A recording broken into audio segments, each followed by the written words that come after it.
सुनते हैं उर्दू में खसूसी अपडेट।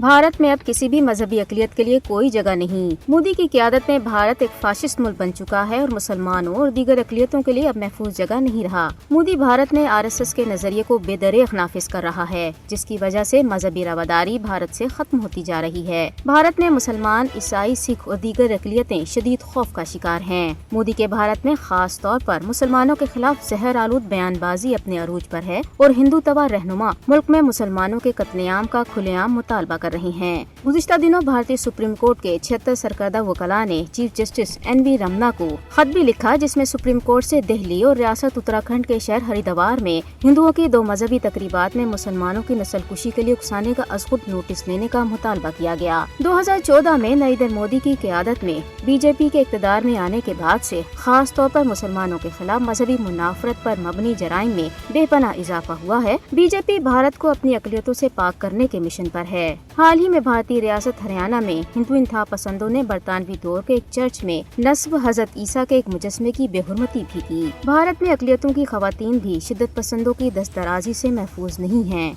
अमरीकी अखबार न्यूयॉर्क टाइम्स ने अपनी एक रिपोर्ट में इंकशाफ किया है कि भारत में मसीही बरादरी पर होलनाक मजालिम ढाए जा रहे हैं। अक़लियतें खुद को गैर महफूज समझती हैं और हिंदू इंतहा पसंद भारत में ईसाइयों को हिंदू मजहब इख्तियार करने पर मजबूर कर रही हैं। मोदी की ज़ेरे क़यादत भारत में मजहबी अदम बर्दाश्त बढ़ रही है। भारत में अक़लियतों हत्ता के निचली जात के हिंदू भी महफूज नहीं रहे और उनके खिलाफ भी हमले एक मामूल बन चुके हैं। भारत में मजहबी अक़लियतों को बचाने के लिए दुनिया को आगे आना चाहिए। मोदी का फाशिस्ट नजरिया जनूबी एशिया में अमन और इस्तेहकाम के लिए भी एक बड़ा खतरा है। आलमी बरादरी को मोदी के फाशिस्ट नजरिए के खिलाफ मुत्तहिद होने की जरूरत है।